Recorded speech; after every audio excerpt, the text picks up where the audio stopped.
What's up, you guys? Sean Ross Sapp. This is July 19th. We're here to talk WWE Extreme Rules, the horror show. A reminder, we got a lot of stuff going on at Fightful. We had that Impact Slammiversary show last night. We interviewed EC3 last week.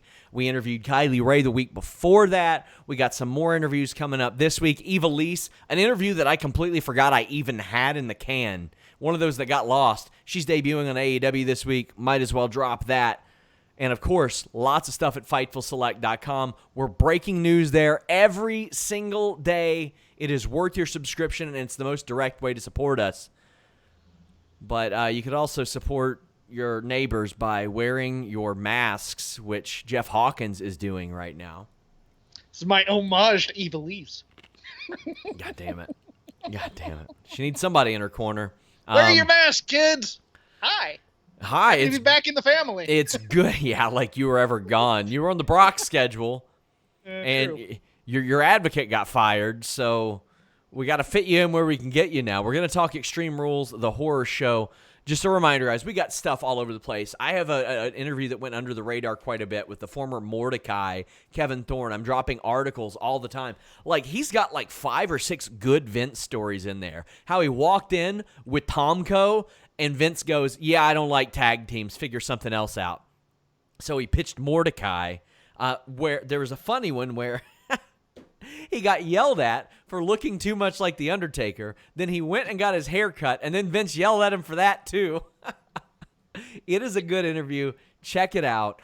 We just got stuff all over the place. Raw, SmackDown, Wednesday Night Wars, all that. I mean, I'd be here all day if we're plugging stuff. But I'll plug one more thing. If you're watching on YouTube, leave a thumbs up, subscribe. If you're watching live, donate a super chat, any amount.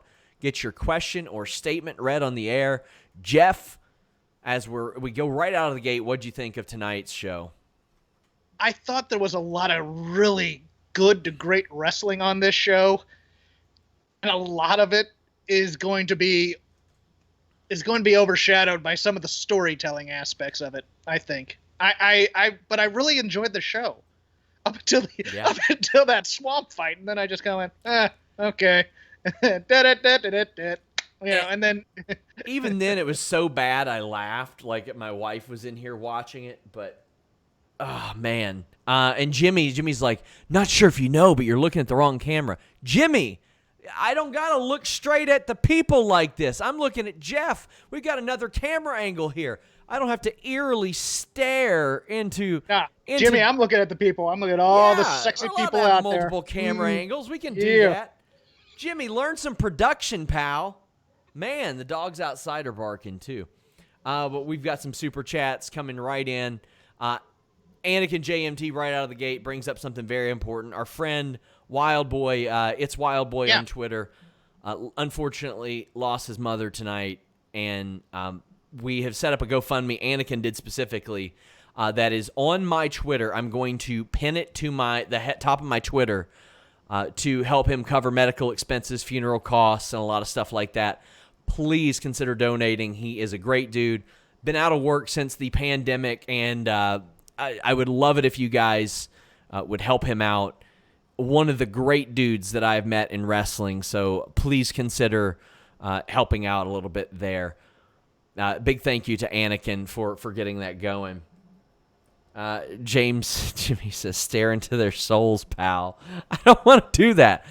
Here's the thing. Jimmy will be like, oh, you can't say that type of stuff on Twitter. I want you to be the Ariel Helwani of wrestling. Ariel Helwani has that sweet camera angle off to the side. He's not sitting there like, No, Sean, you gotta do the Big E stare when he's really trying to get over the sex joke he's getting in his promo. You see, one of those. Damn man. Colt Badeau says great matches, weird finishes, more questions than answered. So a normal WWE pay-per-view. Is Alexa? No, wait. No, Alexa Bliss is not Sister Abigail. That was not the thing. It was a mirage, Jeff. No, it's a callback to the mixed match challenge stuff. It's a smart one. There's not going to be a Sister Abigail. Sister Abigail was burned in the fire. Remember? Yes. Yeah. Thank God. Thank God it was continuity. Burned, it was burned WWE's with the big mumps, on that. wasn't it? I thought the mumps took out. Yeah, that might be it. And then they had to burn her body so that so that nobody else would get sick. Yeah, man. There was a lot of good wrestling on this show. Let's go ahead and start off with the kickoff match. Kevin Owens defeated Buddy Murphy. Kevin Owens keeps teasing the return of the Super Fisherman's Buster, and it's playing with my emotions. He does a great moonsault. No surprise, this is a really good match. Brainbusters are now allowed back in the WWE, and who was it that did it first? I think it was Humberto or Andrade hit one first, and then it's like, and now all of a sudden Peyton Royce is doing spinning Brainbusters. It looked good too. Yeah, and Murphy is doing his Brainbuster. I'm here for Brainbusters and pile drivers and all other banned moves. Bring them back as moves can be done safely. Well, I mean, you saw FTR on AEW. They hit the ring and immediately pile drive somebody. Yeah. Eric Young leaves WWE and immediately bleeds everywhere. I tweeted last night that No Way Jose's going to show up somewhere and just start sneezing all over the place. Like anything that he's not allowed to do, they're going to try to pull off. Well, I mean, let's see. Bayley and Sasha call them belts and straps instead of titles. So, I mean, everything, this whole dictionary is getting thrown out the window in subversive ways. My thing is, what is the point of Murphy right now? That's what I don't get. It's like this mid card on Raw is an absolute mess because it's gone 50-50 to get over this Rey Rollins program, but I mean, included in this is like Austin Theory, Andrade, Angel Garza, Humberto Carrillo, Aleister Black, Buddy Murphy, and they've all had great matches. But what does it all mean? I'm here for KO getting a higher spot in the card and getting main event status yet again. It's just one of those things. It was a great match. But you just kind of wonder, okay, are we making anybody important in that mid card? And the thing is, Austin Theory's been gone since they started to do testing, and compared to the other stuff that he could be on the shelf for right now, it'd probably be best if he had COVID, as opposed to being on the shelf for some of the shit that was out there, quite frankly. Yeah. And that ain't a great situation to be in. WWE, for some reason, is like, you know what? Razor's hurt. Akam's got to be off TV too. Why the hell can't he be the big dude standing behind them, like the enforcer there until his buddy gets back? Isn't that so weird? Yeah, it's like, okay, they were there to give Seth bodyguard protection. You can still give him a bodyguard character, for God's sake. It was so. What was it? Was it the Rumble in 19 when it was like Dawson and Akam teamed up against Rude and Gable? It's so weird. Which was an awesome match, but at the same time, it's like, okay, if this makeshift team wins, both teams get title shots, blah, blah, blah, blah, blah. I'm like, why do we need the makeshift team? Yeah. DJ Cass says, this show was Thunder and WCW 2000 in a nutshell. I disagree. I liked the wrestling on this show. And WCW had some promising wrestling on some of that stuff, like when you would see like Sean O'Hare go out there doing crazy stuff, you'd be like, all right, maybe this company isn't going to suck forever. But I thought the wrestling was good here. Just some weird finishes. I did not think Artists Collective were going to win the tables match against New Day. If you all haven't, I isolated, or actually Anakin JMT isolated the clip. Did you know that this stipulation came from a fan vote from like March or April? I know that they had played into the fan vote and that the fan voting, they said on TV the fan voting was too close. So the winner of this match would be able to determine the stipulation. So the fan voting, ergo, meant nothing. Yeah. And I just went, that's just a dumb thing. But there's been some weird. Have you seen like the renders of the New Day and the Artist Collective lately, where they're all just kind of giving weird looks into the camera, and it's like there's no quality control there whatsoever. It's like they're almost trying to be subversive for subversive's sake. But overall, I mean, that last bump Kofi took, that's a monster bump right there, man. That's one that could. It's impressive, and I did not see Shinsuke and Cesaro winning the tag belts at all, but I think they'll be great champions. This is a bit of an it's opposite from the first match because Buddy Murphy was never going to win that match. I'm ready to get Owens a story. I wasn't surprised it was a good match. I wasn't surprised this was a good match either.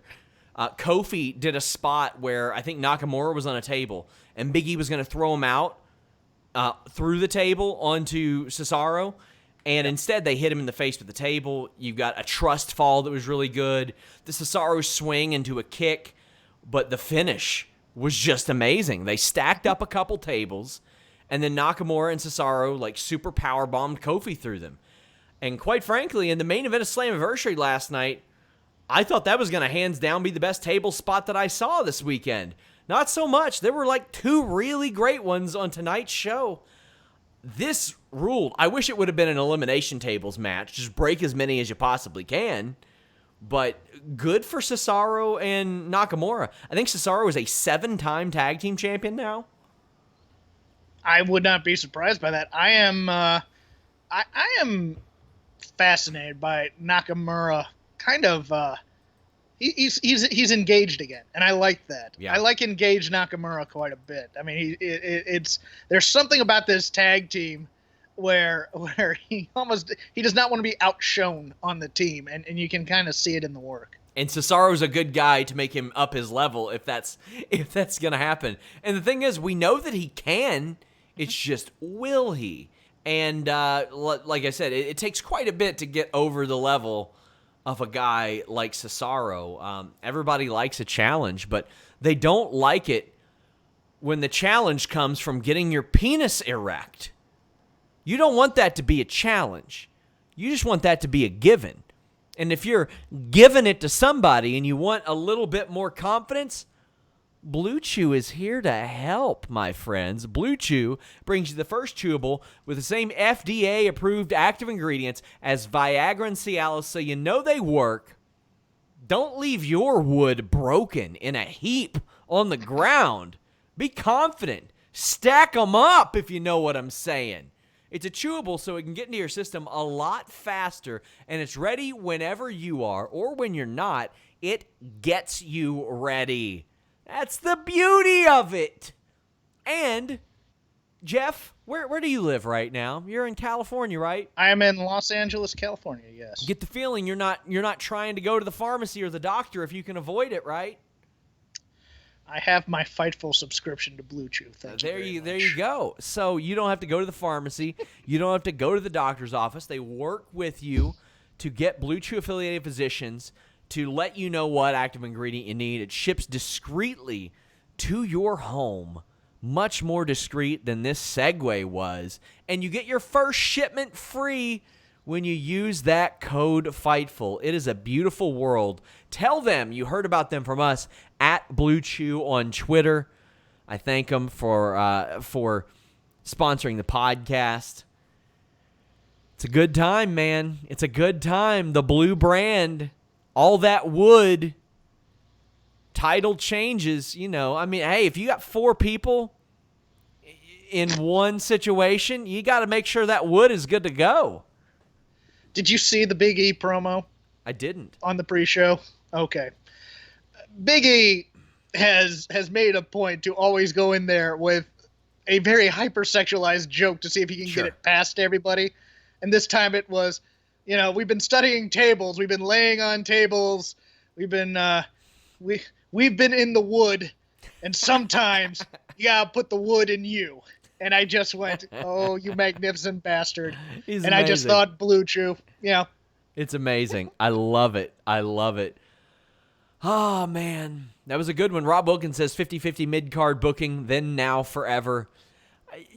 Well, I'm trying to look at things right now. I don't know. I guess we'll see it as it comes along, but what we didn't see... You don't need everybody to win. You just need promos for the guys, and none of them are able to do that. That's the issue for me. Reminder, guys, donate a super chat. Any amount, get your question or statement read on the air. You might say, oh, I see somebody else's that got sent since mine get answered. We're answering them as they come up. So if you've got a Bayley comment, it's going to get answered during whatever it is that she does on this show.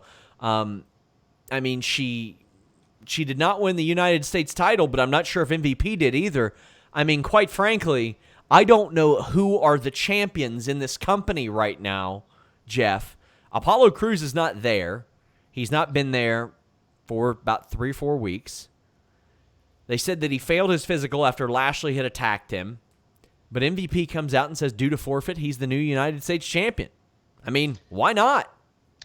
This would have worked if there had only been one kind of this finish on the show. But Yes. Unfortunately, there was this and the Sasha Banks match finish. Number one, we need to bring back the tunnel for MVP, please. Oh, I loved it. I loved it. Because it's just the best entrance that WWE has had. I thought at first when I was watching, I was like, well, maybe it's a time restraint thing and they just don't have the time. But, I mean, if he's really sick, keep him away. I would have had somebody come out and fight MVP. I would Why too. not just do an impromptu match of some kind? You have Ricochet and Cedric back there, and it's not like it matters if they win or lose. Exactly. Put on a match. I agree. Do you think that the heel aspect of it was better that he didn't? Or because, I mean, this is a guy who has literally only won, I think, one match all year. I'm fine with it either way. I was just trying to think of, okay, if you have this finish earlier in the show, you can't do one of these later in the show type of things. That's how I view kind of a wrestling program to watch. I don't want to see the same finish 2 or 3 times. And, I mean, Apollo can come back with his title, and I'm fine with that, and they can have a unification match.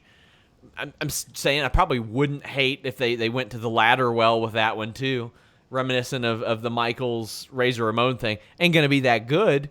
But Apollo might be able to do some cool stuff there, and it just seems odd to have Lashley here because it seems like this program is eventually to port over to Lashley in a U.S. title match. Yeah, but I mean, I don't know what the hell they've got. They've got planned for Lashley for SummerSlam, or who the hell knows? I do know that Bayley versus Nikki Cross was very good again. The Kabuki Warriors and Alexa give her a pep talk.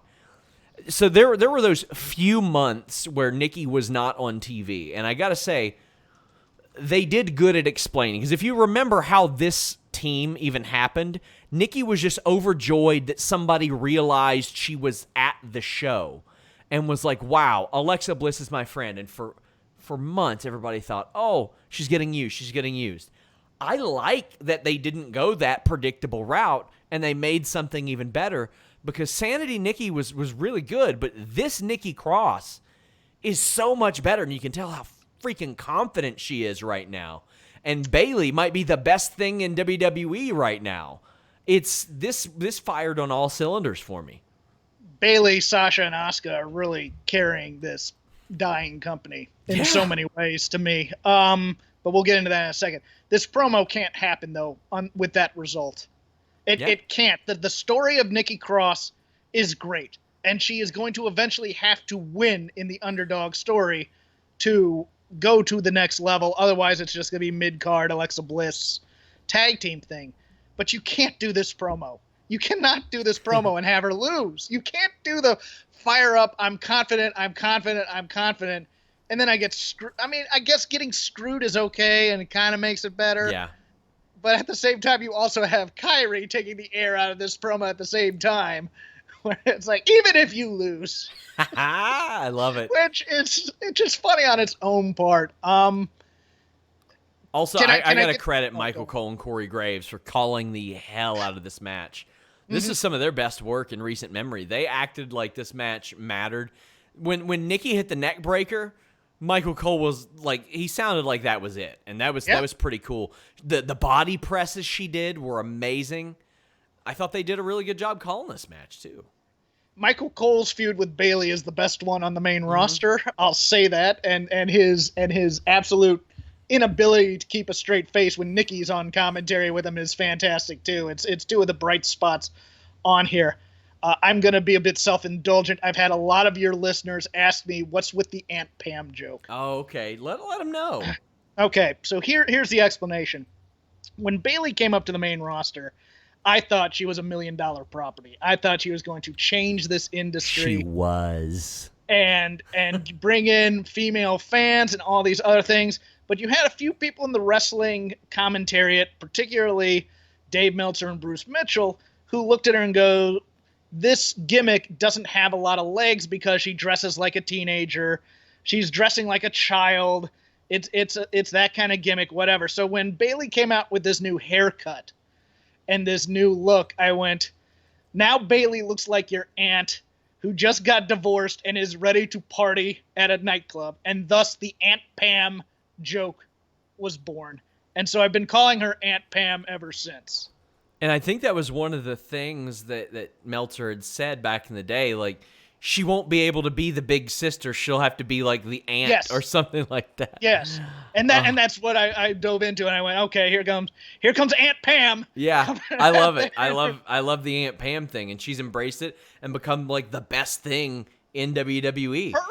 It took a while because I was on the SmackDown after show with Warren a couple months ago. I believe it was in March. It was right as lockdown was happening, because I remember I had to run to Home Depot, and I said, all right, Bayley's having some trouble finding this heel character. And then Sasha came back and she found it. Now she is heightened the obnoxiousness to almost honky tonk man levels, but she can wrestle at the same time, and she is fantastic. Sasha is, as usual, always fantastic, and their interplay is great. And Asuka, just being crazy Asuka, is also fantastic. They're the three things I love about this main roster right now. So Nikki stole Bayley's old corner attack, does Sasha's a version of the crossface. Sasha's upset. Bayley goes to the Bayley to belly, can't win it. Nikki makes a great comeback, including that badass tornado DDT she's been doing outside, just filthy. And Sasha with a premium distraction and pass off. High level, those boss knucks. And I gotta say, I love that body shot. The old pant shitter to Nikki Cross just clubbed her. It was very J.J. Dillon. It was very J.J. Dillon and the Horseman type of thing.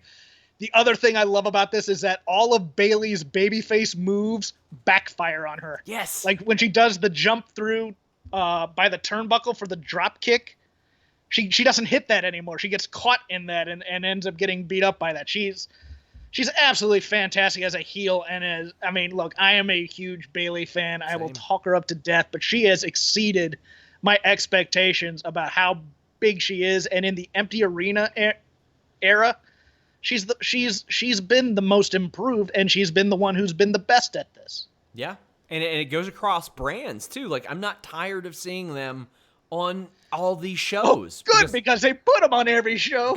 Because they're the only interesting things, like even bringing Asuka into damn SmackDown on Friday after saying, they only have 5 chances to come over or whatever. But yes, I will take Bayley and Sasha on every brand, defending the tag titles, kind of sniping at each other passive aggressively about the singles titles. I am here for the 2-woman power trip. So I'm here for that. Even when Heyman got fired, I talked with some of his people, like some of his supporters, because I was like, oh, maybe they'll be a little jaded. They'll tell me some stuff, and I'm like, explain to me the brand-to-brand invitation. Is it dead? And they were adamant. They're like, no, of course, it's simple. It's 4 times a year. And I said, it's really not simple at all, and you all haven't mentioned it in a month. But they were even adamant then.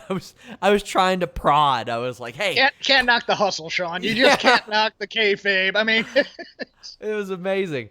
Colt Badeau says Bayley has dough straps shaved into her head. I must have missed that. I love it though.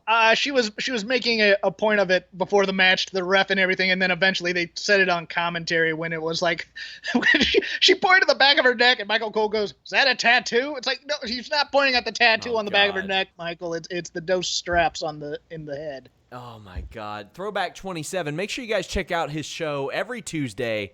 YouTube.com/throwback27. He says, these women matches up to the end of the shows were at the point matches of the night. What worked?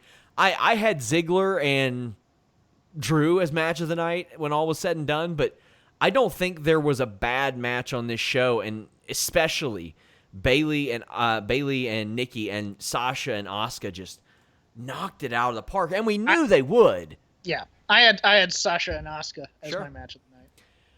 Anakin says, gotta take Corey's side on the Bayley finish. I was too distracted by Alexa and Sasha and didn't see the boss knucks being slipped to Bayley. Well, you know what? You weren't supposed to. She's smart. And the nice little camera shots on social media that with the boss ring laying on the ground there in the ring. There was some nice production work there too. Cyclops is better than Wolverine says, I like the tag team, but I miss heel Bliss. To me, I mean, is she good at it? Yes, but I don't know how many more promos I can get where she goes, I just wanted to come out and say I'm sorry to nobody. Like shit like that. Like we saw so many of those. I want to thank all of you for nothing. It's all me. Ha ha ha. Like she's really good at being a babyface too, because quite frankly, she's a babyface human being. She's a good person, and she's with another likable person in Nikki. I think it works well how it is. I really like Alexa Bliss a lot, just as a person, because she's so loyal to her friends back home and stuff. But I do miss rubber face Alexa Bliss, where she's making the big heel faces and things like that. I think she's slightly too powerful for her size in terms of character positioning. It's nothing phases her, nothing gets by her. She's very Charlotte Flair in that way. So whenever they do this split, I have this theory that Nikki might go heel and Alexa might go babyface, because it's the opposite of what people think. I'm fine with that. They were the problem is they'd been, remember the triple threat tag match where we had three different types of friendships going. We had the friendship there where it's unreciprocated. We had the friendship based on mutual respect, but they really didn't like each other. And then we had the childhood friends who were growing apart in the Iconics type things. Eventually, one of these three teams is going to split. They just keep teasing it over and over. I don't know if they're going to, Sean. I think they're going to stay a team for a while until Nikki...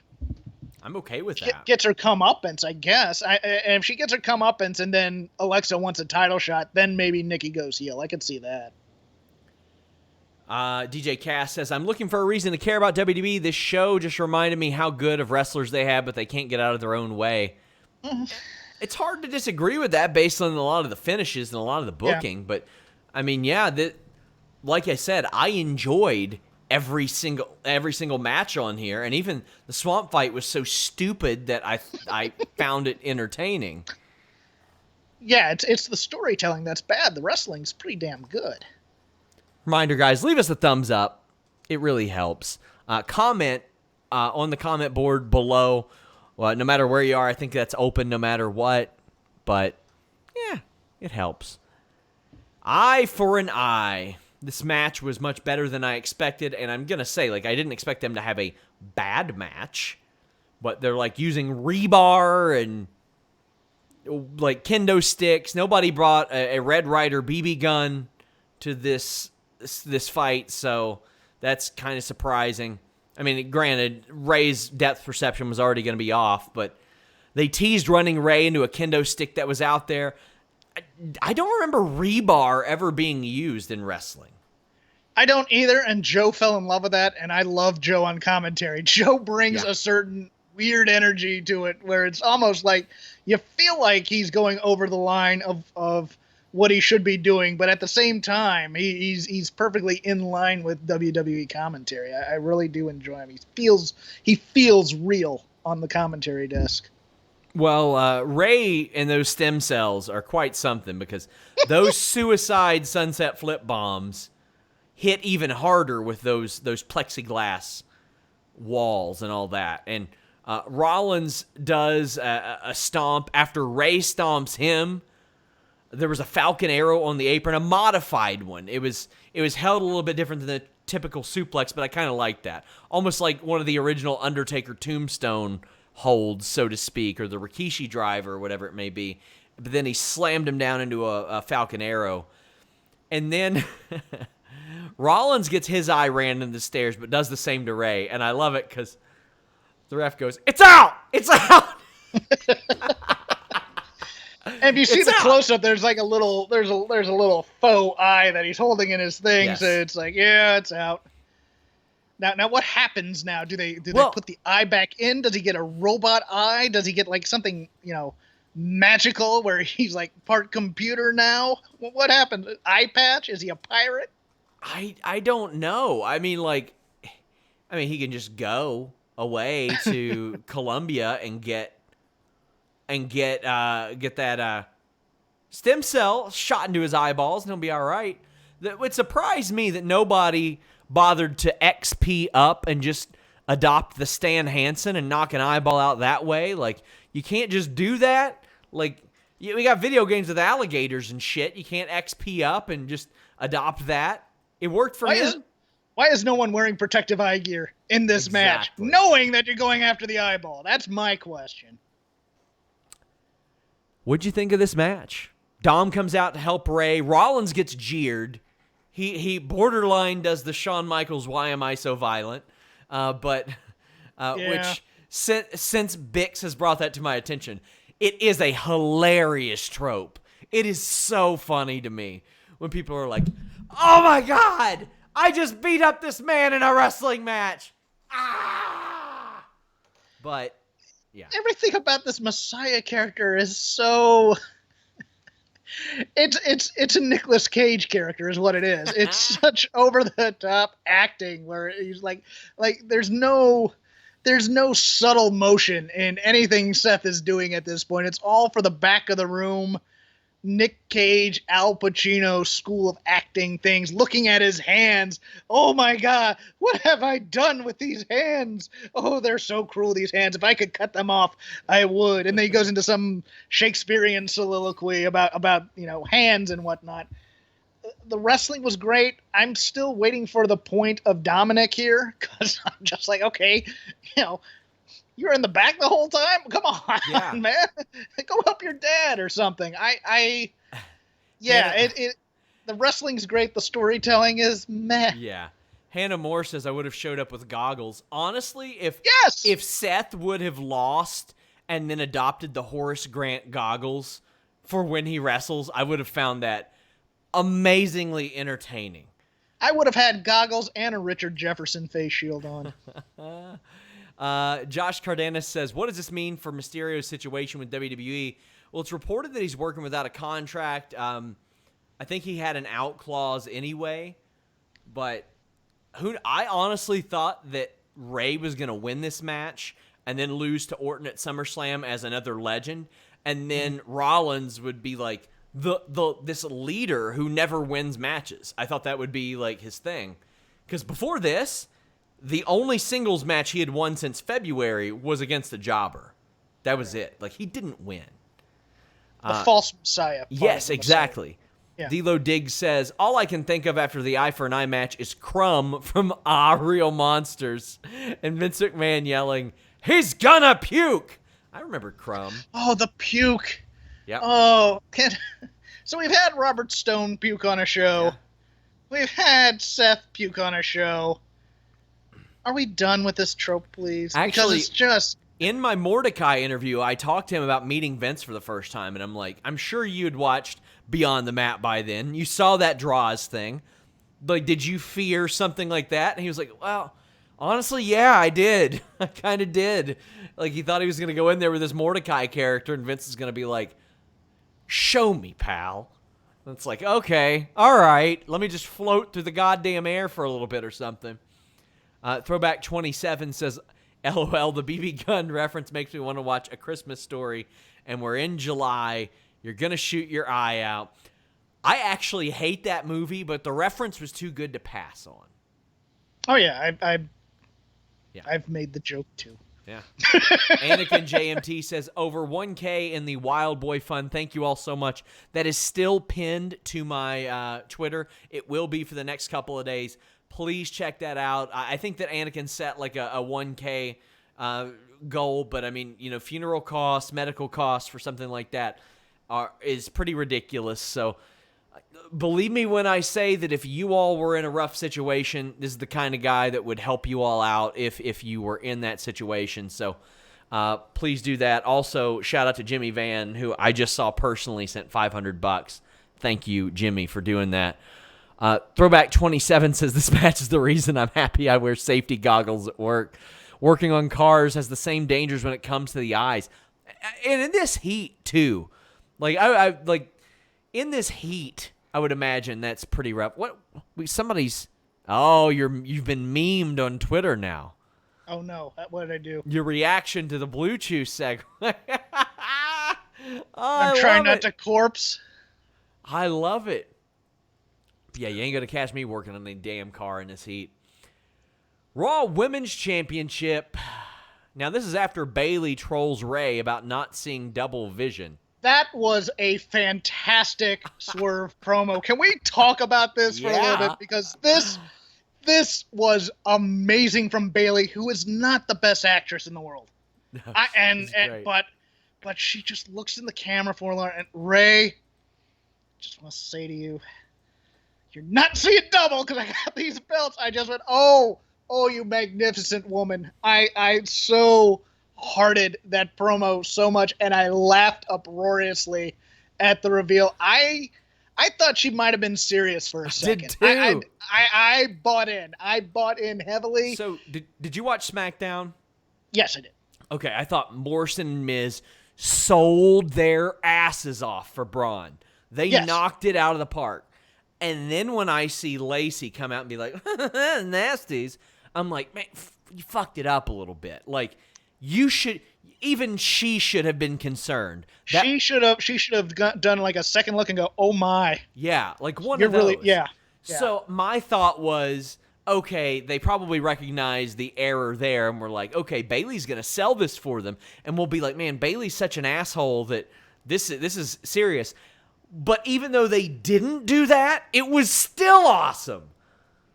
I don't think the Bayley character could have sold it and kept her credibility. Yeah. That's the thing, and I think somebody, whoever came up with this had the foresight to see that they had to have her swerve on this one, and it was the best kind because she the makeup's a little runny after the match. She's tired. She's just watched this match and seen the eyeball come out, and she has that great forlorn look on her face, and she's selling the hell out of it. And then this kind of little grin comes on her face, and you're, I got worked. Okay, here we go. And it was just marvelous. Well, marvelous is how I would describe the first 95% of Sasha Banks, I think, beating Asuka. I don't know. Asuka did like this great knee to Sasha. You could tell. To me, like, there are times when I hate seeing things called, but you could tell that Sasha called this spot to Asuka, and it worked out really well off the tornado arm drag, and then Asuka caught her with the knee. Sasha's like doing the stump puller, and then Asuka grabs a hold of her and just does like short arm kicks to her. There were hanging double knees. I hate the hip attack from like everybody but Asuka. Yeah, Asuka's the only person that looks like she hurts people with her ass. It's ridiculous. I remember when she first started doing this, and I was like, is this an Iceman King Parsons gimmick? Because that was all he would do. And I wanted to see more offense from her, but it works for her in many ways. That spot you were talking about, I believe the camera also caught her calling that spot in a lockup, which, but the thing I love about big match Sasha is she uses her I like gear. Any match Sasha at this point. Yeah, but this one, she wanted to pull out some spots and show how vicious she was. And vicious Sasha is a great Sasha because her gear makes those leg kicks look so much more vicious. She did that in the Bayley Brooklyn match where she's stomping on the fingers. When she did that with Asuka in this match, it was fantastic. When she's doing the stump puller gimmick, it was great. And even in the knee injury spot, taking it down, it's such a good use of her gear that I love it. But overall, this match was magnificent. The ending, though, convoluted as hell. Oh God. So a couple of my favorite spots. Sasha does a great frog splash. Asuka's counter to the sunset bomb was exceptional. When Asuka got hung up in the ropes on the hip attack, that was really good too. Sasha gets thrown deep on a German suplex. Boy, Sasha was ragdolled a couple times tonight, and both her and Bayley as heels have to take a brunt of offense. that is vicious. That's the other thing I wanted to bring up in the Bayley thing. She took a lot of, like, all those cross bodies, the crossbody onto the floor. She's just been taking a lot of damage in these matches. The spinning back fist from Asuka a couple weeks ago. I mean, where Asuka even goes, "Oh my," and breaks character for a second. And it's promising. She's holding up. She's not getting put on the shelf. And that was the bag on her. She flipped through that super German suplex and hit those double knees. Mwah. And I even like how they followed up the botch when she slipped on the ropes. Now, they were calling stuff a little long for my liking, but she just held her knee, and you're like, is she hurt? And then she wisely just screams at the ref, "No, I'm not giving up. I'm going to be the champion." I thought that was a good follow-up. How did you feel about how they handled that spot? I thought it was clever. I did. I was to the point where I go, well, maybe that was a called spot for a second. That's what I thought, and I think that's the greatest compliment you can give, is if there's a botch and it looks like it was supposed to happen. I thought it was going to play into the finish a little more. I thought for some reason she was going to do like an Adam Cole knee lift or knee shot, or there was going to be like a leg submission for Sasha. I think if they had done this earlier and it happened earlier, they would have worked it in, because they're both just so great at calling a match. But late in the match, I didn't mind it. I thought it was fine. My knock, other than the finish, was I think they let Sasha likes to cut promos mid-match a little too much for my liking. Yeah. And I don't mind I don't mind trash talk, but there's too much of the I'm putting the story over right now in the middle of the match. And it's like, I don't want to see that as often from her. Well, this is by far our most super chatted match so far. You can still get them in. Donate a super chat, any amount, get your question or statement read on the air. You can ask multiple questions per week on my Q&A show at FightfulSelect.com. One of 7 weekly shows on Fightful Select now. We're giving you shows almost every single day, and we're giving you news every single day. Check it out. We did not have any news on what the fuck they did here. Well, let me go to the end of Sasha and Asuka, because I wanted to talk about that a little bit. Sure. There's one of 2 finishes you can do here that I think you'd be much better off, and it felt like they just had like 3 different ideas and they squished them all together. You do the miss to the face, and then Bayley lifts the ref's hand 1, 2, 3 exactly for the 3 count. Or you have the ref blindly come over and count the 3, not knowing what he's doing at the time, even though he should probably later call a DQ. That's probably what's got, the Dusty finish, where somebody gets the pin and then later this happened. Bayley tearing off the ref shirt and making the call, unless they're going to call back to the one match in NXT where she was a special referee and say she has a referee's license. Ugh. And that's a deep cut to do. I just did not. There were easier ways to get to what you wanted to do. That's the thing I want in wrestling a little bit more, when they're trying to be too clever by half when the simple solution will do. And when the thing that makes sense works too. And this did not make sense. I doubt that Sasha's going to get to keep the belt. It's just such a weird thing. Yeah. It's so weird. Let's get to some of these super chats. Colt Badeau says, Asuka and Bayley love topping each other to make sure each other were okay. That was awesome. Bayley pulling the best friend card and pulling Sasha's wig back on. Oh, that was great. That was amazing. That was great, and there was a moment where Asuka and Sasha are both in the corner, and Asuka's just kind of like itching Sasha's head a little bit. I just went, oh, that's so cute. Oh, God. Drew Nicholas says, I liked Sasha and Asuka's ending until Sasha's music. Why? It took me out of it. She did not win. Cut to the commercial with the suspense created. Stupid decision. What do you think about that? Because I tend to agree with him right there. Like, we should, that leads me to think, okay, well, somebody in the back told him to fire up the music. It would have been better if Bayley had yelled, play her music. She won. I mean, that's the only thing you needed to do to make that make sense. Or she could have sang Sasha's music, which would have been even funnier. It doesn't make any less sense than them, guy wins the match, but babyface gets the heat back in a post-match beatdown, and they play his music instead of the guy who won the match. I mean, they do this dumb stuff sometimes. Nick Wolf says, wondered where the notification was. Thanks, YouTube, for unsubscribing me. That's nothing new. YouTube loves screwing us over. They throttle our views all the time. They pull us out of subscription. Sometimes they kill our entire channel. You never know what will happen. Hey, it could be like WWE a couple months ago who sent us a Randy Orton Edge clip. Then their third party flagged it as a copyright strike, and they've been working on it for like 2 months. Azo Smith says, Sasha needs to keep them knees intact. I want to see that beautiful Meteora she has. Everyone's saying we don't need authority figures. Look at tonight. Where is sweaty Shane to restart it? Oh, where's man. Adam Pearce at? My God. Shane would look like he's been working underneath a car for about an 8-hour shift every single time. And he always get into the mic. Well, He'd be blown up when he did. we're going to restart remember. this. I'm like, damn, man, come on. Maddie Jackson says, Sasha and Bayley are allowed on other brands to defend the tag titles, but no reason why Sasha could fight Asuka. Raw's women division is a joke now. I completely disagree, and I am a staunch supporter of the brand split.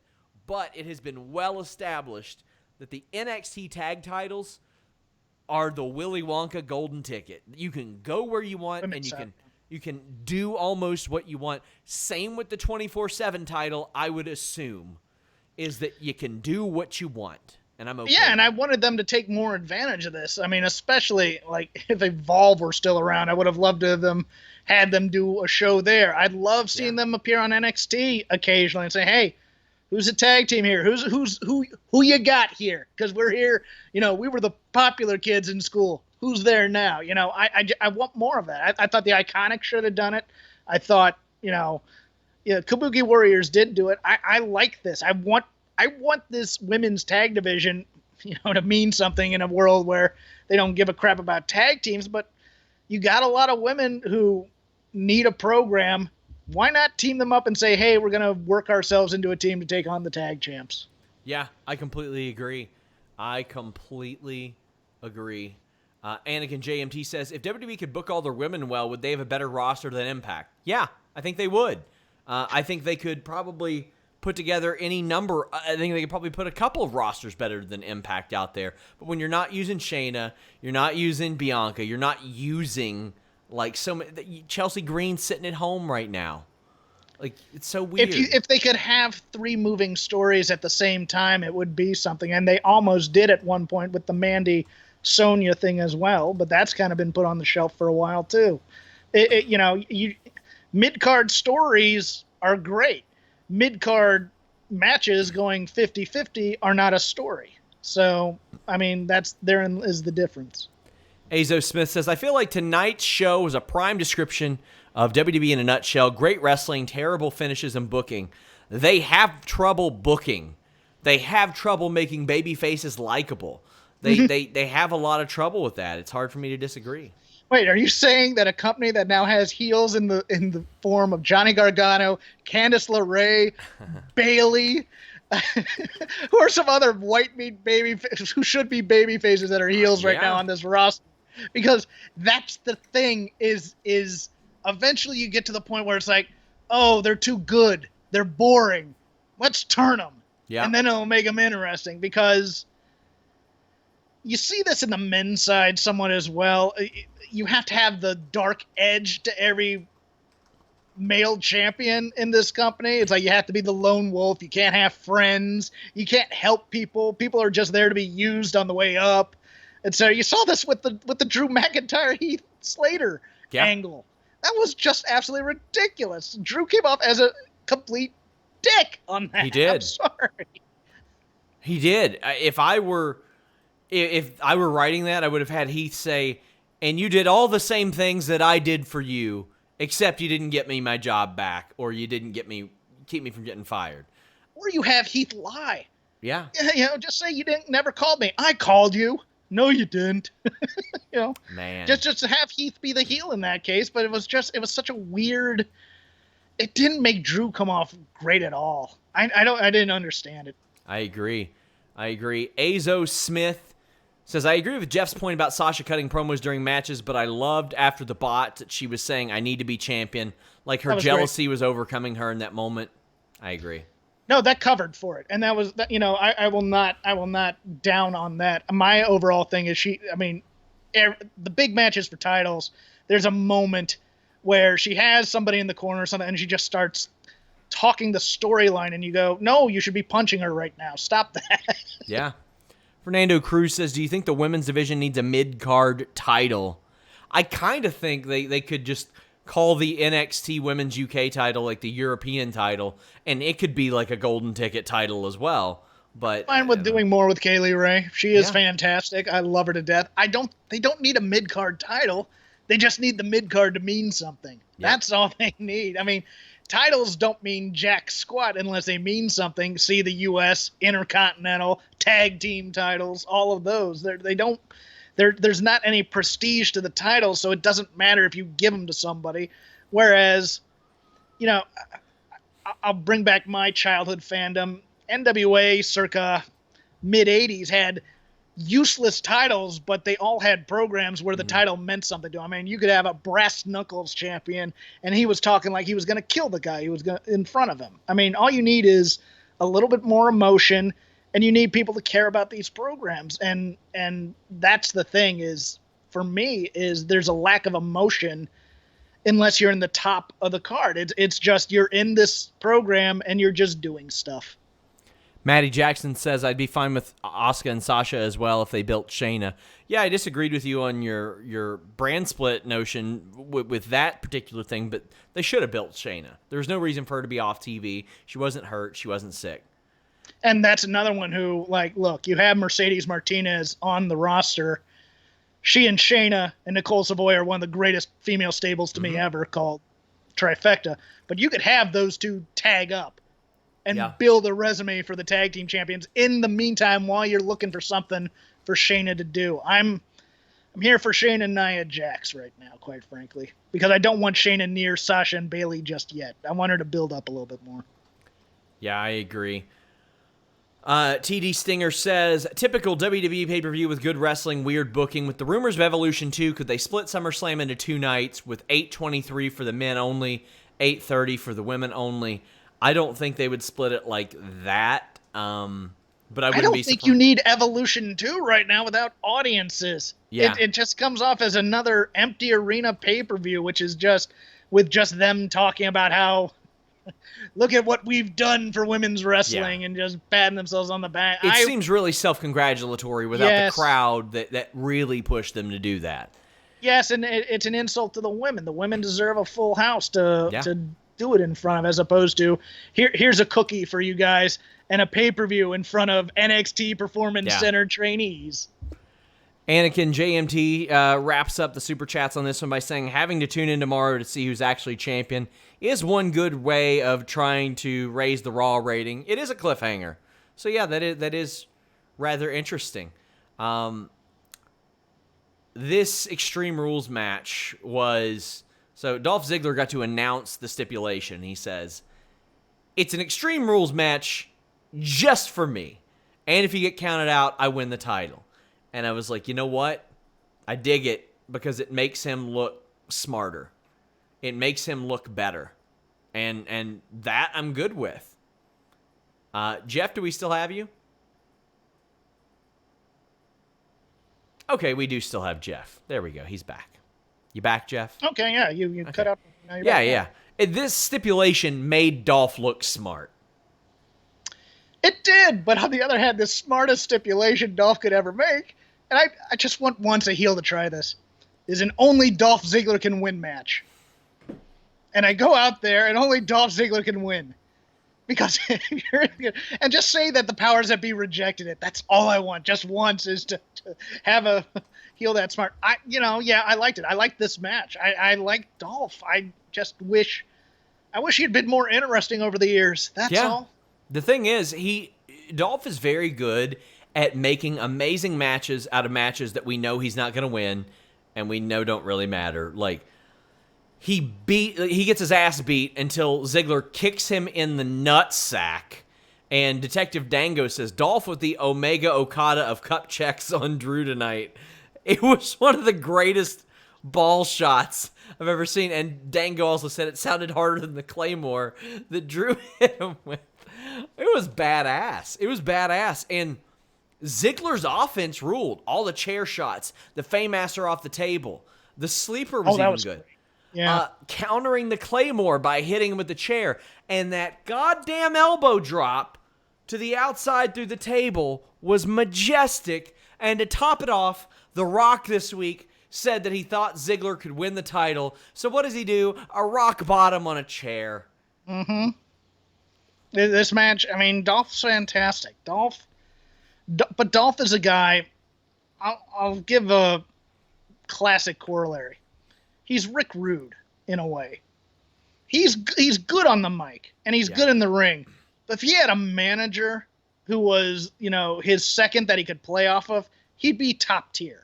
And that's always what's been missing for me from Dolph is involvement in a stable where he's the lead guy or a second for him. But as a wrestler, and this was the most vicious Dolph's offense has been in a long, long time, as opposed to what I like to call clean offense.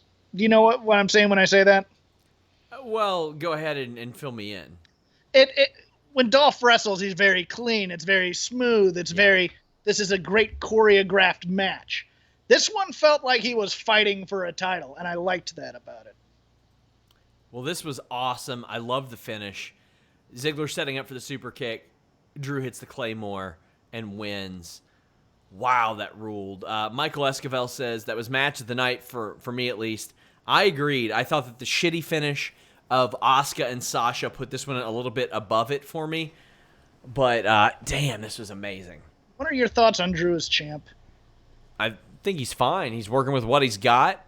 He does good digital numbers for WWE. Like, everything that he's involved in does really well in that regard. So that's promising. The numbers that I saw him doing were basically that of what part-timers get and Roman Reigns, and that's it. I've not seen anybody else rival that, and Rousey when she was around. I think he's good. I think they're miscast his promos. I think they're trying to make him too entertaining, too likable. They always do that. They did that with Sheamus back in the day. They're like, oh, well, Top hat, Kane. Now that he's the champion, he makes jokes just like you do. Yeah. He's just a normal guy.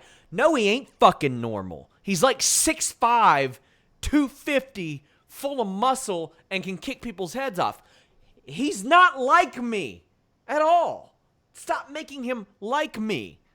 Yeah, you remember the time when Roman, the last time he had the big belt, before, I think it was before the leukemia, where like every week they'd come out and they'd try a different kind of alpha male. You'd have the smart aleck male, the ladies man male, the powerful, I don't need any friends, lone wolf guy.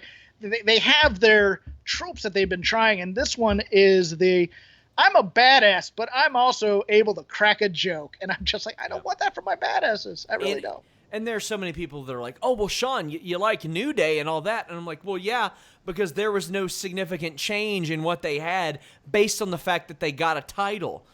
Drew was just kicking people's heads off, man. That's. Here's the other thing is he has a somersault tope in his repertoire. Does. And when you see that live, like I did at PWG when he was doing Battle of Los Angeles, it's the most impressive thing you can see live. But because they have all these giants who do all these athletic moves, the times he's pulled it out hasn't gotten a crowd reaction because it's like, oh, he's just a big guy who can do a flip. And you're like, no, you don't understand. That's quite impressive for a man his size. I completely agree. To me, I think they should shave off a little bit of the jokey stuff there. And if your penis is looking like a joke because you've got pubes out of control, you should probably shave some of that off. I mean, let's be real, guys.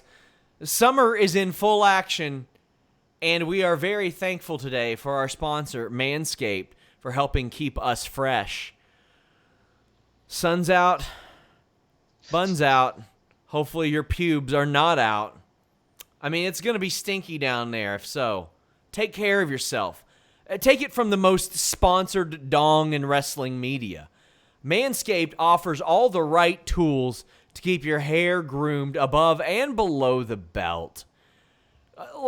You don't want your member out there looking like Eric Young in his return match last night. Sure, you might be able to toss out a pile driver here and there, but you want to look like you've gigged all over the place just because you used the wrong type of grooming tools? Well, Manscaped is dedicated to helping you level up your full body grooming game. They just released the Shears 2.0 nail kit, which is the perfect add-on to their Lawnmower 3.0 or Perfect package. The Shears 2.0 is a luxury 4-piece nail kit featuring tempered stainless steel tools, and it includes slash-tip tweezers, rounded point scissors, fingernail clippers, and a medium grit nail file. Believe me, fellas, take care of your nails. If you see some girl, she grabs your hand, she looks at your nails, there's a reason for that. She doesn't want to get all cut and slashed up. She doesn't want you out there slashing around like you're Reggie Miller in the playoffs, growing those nails out so he could defend people, dig into them. Don't do it. If you're wearing flip-flops, you don't want people to see those big, nasty, gangly toenails. Nobody likes an ungroomed set of feet, fingers, and most importantly, your nutsack. That's why they forever changed the grooming game with their Perfect Package 3.0. Comes with the Essential Lawnmower 3.0, water-resistant cordless body trimmer, and tons of other liquid formulations to round out your manscaping routine. Quite frankly, makes your nuts smell good. Inside that Perfect package, you'll find the Crop Preserver, which is an anti-chafing ball deodorant and moisturizer, because you don't want chafing. You don't want chafing. You don't want burn. That third-generation trimmer has skin-safe technology, so you're not going to snag your nutsies. It's not going to happen. You'll have the Crop Reviver, which is a ball toner that will give you some pep in your step, which is always important. Subscribe to the Perfect Package. They'll send you refills for your lawnmower trimmer every 3 months. And when you subscribe, you get 2 free gifts, a Shed travel bag, and a patented high-performance, reduced chafing, Manscaped boxer briefs. I love the boxer briefs. I love the travel bag. I mean, let's be real, guys. You haven't been doing much traveling lately, but soon enough, it's going to start back up. You want to be able to take care of yourself on the road. Get 20% off plus free shipping using the code FIGHTFUL at manscaped.com. FIGHTFUL at manscaped.com. Hit them up at Manscaped on Twitter. Let them know you heard about them from us. Got to go from a Killian Dane to a Christopher Daniels. You're damn right you do. Longevity is important. It's very important. We had a goddamn swamp fight. Bray Wyatt, I think, beat Braun Strowman. So Michael Esquivel says, Drew McIntyre has nothing on SRS. I appreciate it. Before we get into this, Drew Nicholas says, will Dolph ever look credible again? He never wins big matches, and says it should have been me.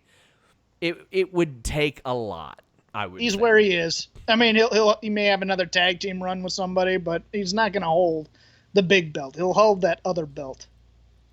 Yes. Maybe. So Braun is there. He breaks the chair, and then he gets hit by himself. He's locked in chains, and Sister Abigail shows up and makes a snake bite him. And then, well, I can assume that Braun has some sort of like hallucinogenic venom in him, because then he sees Alexa Bliss as Sister His Abigail. subconscious goes to work. And she's like, you always wanted to be with me. And it's like, damn, all right. All right. We're going to go there. Then they fight in a boat. Braun throws Bray into the boat, sends it off, but Bray shows up with an oar.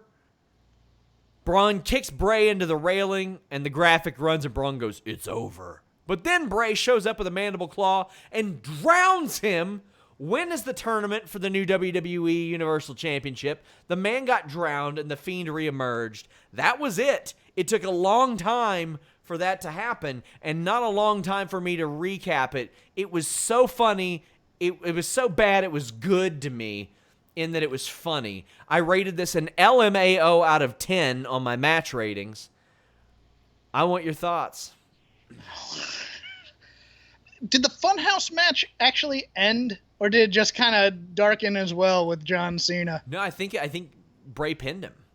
Oh, okay. I was kind of expecting Cena to show up at some point in this God. match. To be honest To me, with you. it's stupid that they didn't ever when they had the opportunity, they just didn't put like 10 Cena matches in the can and air them once every 2 or 3 weeks on SmackDown. I don't care who it's against. It could have been against Heath Slater. You just say John Cena's on the show. You'll get a good 100,000 viewers off of that. But whatever. I will start with the good. Bray Wyatt is a legit talented actor. He's amazing. Yeah. He is Kevin Sullivan with actual acting talent. Yeah. And he could be something in this company with the things they've given him, and he will take the ball and run with it. But they do not have any idea what to do after the initial idea. And I think they should just leave it to him and let him figure something out. As for everything else, hokey. You had the Luke Skywalker on Dagobah fighting himself spot. You had the sexual subtext with Alexa. Oh yeah. You had the very bad hostage situation scene where, oh, when I get out of this, I'm gonna get you. Now let me allow to monologue my plan. Here we go. Oh God, yeah. The fake death at the end, which everybody kind of knew was coming, I think. They didn't do it. They didn't do the Fiend reveal soon enough. I think they should have done more with that and let him fight as the Fiend a bit in this match and have him beat Braun if that's what we're supposed to imply here. My problem is he's going to show up on Friday. Well, as you know, I was in a swamp fight this Friday. It's like, wait, hold on. How'd you get out of that swamp? Well, I left. You're like, they're not going to connect those dots, I don't think, because they didn't do it with there was one of these matches where they just guy shows up one day and you're like, wait a second. Oh, it was the AJ Styles thing. It's like, aren't you dead? No, I got better. I'm back. How's it going? It was just woof, man. Woof. Cyclops is better than Wolverine says, I love how the cameraman was never acknowledged. How do you feel about that? Yeah, it's cinematic, no, I don't think they should ever do that unless, well, no, they should sometimes. There are times where it works. Like if you do it from the get-go, if you have a guy okay, I want you to film everything, I don't want you to cut or whatever, and come along with me, and you set that up as the storytelling device, I'm fine with it. Because that's been in a number of great angles where it's like, we hired you to do this job, you're going to film this until the end, even if you're scared or whatever. Yeah, I was fine with that. The snake biting thing. Oh, it was all a dream after I was bitten by a snake. Booga, booga, booga. Throwback 27. Make sure y'all check out his show on Tuesdays, youtube.com/throwback27. Has a couple. It says, the swamp match was like every Rob Zombie horror movie, 80s classic. It was like House of 1,000 Corpses with Devil's Reject mixed with Poltergeist with the Fiend at the end. I think that's what they wanted it to be, and I think that Bray has the chops for it. It's just WWE gets in their way an awful lot. But it's like now, I assume that now every single show, every single pay-per-view, we're getting a cinematic match. Well, it's much like, remember when they took full credit for the Daniel Bryan championship push and they said it was because of the losing streak? Yes. Well, everybody went ape for the Boneyard match, and now all of a sudden, we need one of those on every show. Yeah. And I'm here to tell you, you don't. Yep. Anakin says, did we have one title change, 2 or 3? It's just one. It's the tag titles. That's it. That's it. Anakin says, Alexa as a pseudo-sister Abigail was out of left field, but it popped me. I thought it was clever. Yeah. I thought it was very clever. I thought it was a little subversive, too. It's like kind of playing into that flirty relationship that they've had on social media and on camera during the Mixed Match Challenge. There's been chatter. So, yeah, I like going into that, but it's like, I'd like to see a follow-up on that where Alexa is creeped the hell out by that. Yeah. It's like, what was I doing in your dreams, and how'd you get a camera in your brain? Yeah. Anakin JMT says, I agree with Jeff. Been waiting for Fiend to suddenly show up in a non-Fiend match and win it, highlighting that Bray can't ever win without Fiend. Now, I agree, but they screwed that up from the jump when he got his brain stomped in by Seth Rollins, and then they had him lose to Bill Goldberg. In the sweater. Oh, no, it was the Fiend that lost him. If they had him in the sweater, I would have said, sure, why not? Why not? And I had everybody trying to do these theories like, oh, well, Bill Goldberg wasn't pretending to be anybody. He saw Bill Goldberg's character ain't that fucking deep. He's a meathead. He's a meathead that hopefully doesn't paralyze you when he does moves. Like, that's it. There's nothing more to that. They made a bad booking decision. He killed the Fiend dead in the go home show for that, where he said where he knew that the Fiend was behind him the entire time. Oh yeah, that laugh. Did you see my EC3 interview? What he said about his pitches? He said that he had actually filmed his first vignette before he got fired. And he wanted to pitch it to WWE. Then he's like, then I see the Fiend lose to Bill Goldberg in Saudi Arabia. And I saw how much work Bray Wyatt put into that. And I'm like, do I really want to pitch something like that? Do I really want to pitch something that I think would do me really well there? Probably not. Yeah, Gallows and Anderson had a similar story on their podcast that dropped Friday. Where they go, we had this great idea with Cass and Enzo where we'd trap one in a car and then we'd like magic killer the guy on the hood in front of the other guy and all this. And then we came to TV next week and they used that for another program. They do it all the time. They do it all the time. So if you have a great idea for yourself, keep it until they say, what idea do you have for yourself? And we'll do it. I mean, look, you want to be a team player and you want to pitch things for yourself, but it's almost like being at an open mic where somebody's going to take your great joke and then they're going to say it's theirs. Yeah. I wouldn't, and EC3 is a hell of a creative guy. I feel bad for him, but I hope this TNA run works out for him. And there's interest in him. I mentioned this among interviews over 5 minutes on our website. He's at number 2 of all time now. I mean, like second only to Moxley. And we've interviewed like Chael Sonnen and Daniel Cormier. We've got a lot of stuff up there, so the interest is there. Throwback 27 says, do you believe WWE gave everyone the ending of the Swamp match away this Friday with Braun's promo foreshadowing that he'd win today and face the Fiend? Now it's happening. I thought they foreshadowed it when they said this is not for the Universal Championship. But yeah, I do agree with that. To me, I saw this as a Bray win if it was non-title. I thought there was going to be a Bray win, and I also thought at some point they've completely stolen Matt Hardy's Lake of Reincarnation. Mm-hmm. And I knew that was going to happen at some point where he's going to get shit from him. where he was going to get thrown in the water and he'd come back as another gimmick. I thought he'd show up as Sweater Mr. Rogers Bray at some point during this match, and he might lose that way, where he can't control the personalities or something contrived like that. But other than that, he's not going to lose as the Fiend, but he will lose as Mr. Rogers. We're starting to wrap up, guys. Reminder, subscribe to FightfulSelect.com. We have a few more super chats. Throwback says, Dark Alexa in the Swamp match saying, come home, Braun, I want you to be with me, was amazing. Alexa making people think she was Sister Abigail fooled me. A lot of people like that. I'm a little surprised by that, but good. I liked it. It popped me. It made me go, okay, wait. But there were a lot of ideas I had for Sister Abigail along the way. Of course. Like, I thought Bayley should have been Sister Abigail when she was down on NXT and they weren't doing anything with her. I had Liv. I thought they should have made her a character at some point, and then they just decided to go kill her off. And he also mentions, he says that Bray is the McFoley of this era. I think he's as talented. Throwback also says, no serial promo or crotch fro prevention. We got some crotch fro prevention. He said, super pill promos. This is a great way to see the chat go wild. Hey, they like it. That's what they come to see. You and your penis talk, yes. Korosami 1997 says, have you seen WWE's medical update on Rey Mysterio? Let me check the front page of Fightful.com. No, I guess he just okay, yeah, here it is. He might be all right despite losing his eye. He's being treated for a potential globe luxation. They were optimistic that if the optic nerve is not severed and there's not too much strain on the vessels and nerves that connect the eye to the rest of the head, there's a good chance he can maintain his vision.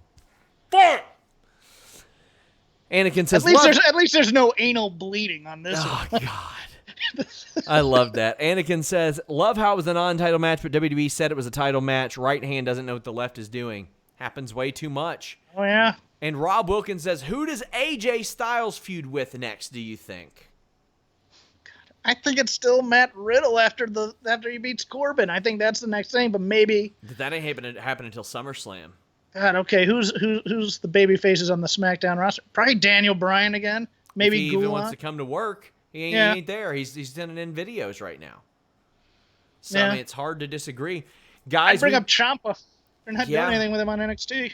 I look at SmackDown. I wouldn't hate it if one of New Day or both of New Day pursued the Intercontinental title. I think that would be kind of fun.